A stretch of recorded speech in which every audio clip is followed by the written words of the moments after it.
in peace.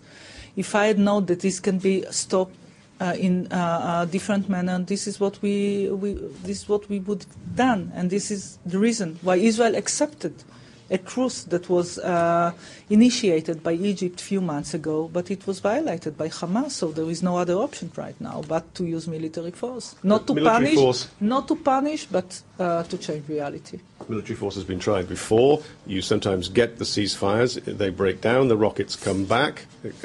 What is different this time? Why is it going to change this time through military means? Until now, Hamas have this equation in which they target Israel. Israel shows restraint or have a short-term military operation that doesn't change realities. For the first time, I think Hamas begins to understand that we are determined, that this is going to change reality, and this is not anymore a story in which they target. We are targeting back, and we are back in a situation, a reality in which they can target Israel whenever they feel it's possible.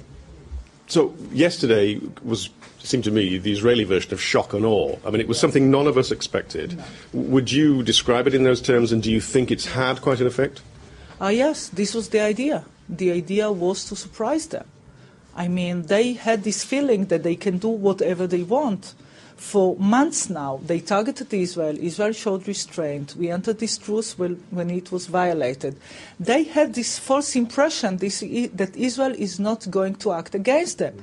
They had a misperception that we are before elections, that Israel don't want to deteriorate the situation, that the international community is not going to give Israel the possibility to act. And so they wanted to abuse the situation. And this was the reason that last week they targeted Israel 80 rockets a day. They thought that this can lead them to a better situation. And this was a moment in which we decided that we cannot tolerate it anymore. What concerns the outside world, it seems, most of all, is the civilian deaths. Now, the death toll is approaching 300. Approximately a third appear to be civilians. No civilians. Well, Hamas is saying maybe 180 of its men have been killed. That leaves about a third of civilians. Do you not accept those figures? We don't accept these figures, and this is not only the values of the international community. These are our values as well. We are targeting Hamas. We are trying to avoid any kind of civil casualties. Before the operation, we called all the population which lives nearby Hamas headquarters to leave. We are doing everything in order to avoid or minimize civil casualties, but a war is a war, and these things can happen. This is not our intention, but we cannot avoid completely any kind of civil casualties. But the responsibility for this lies on the Hamas shoulders.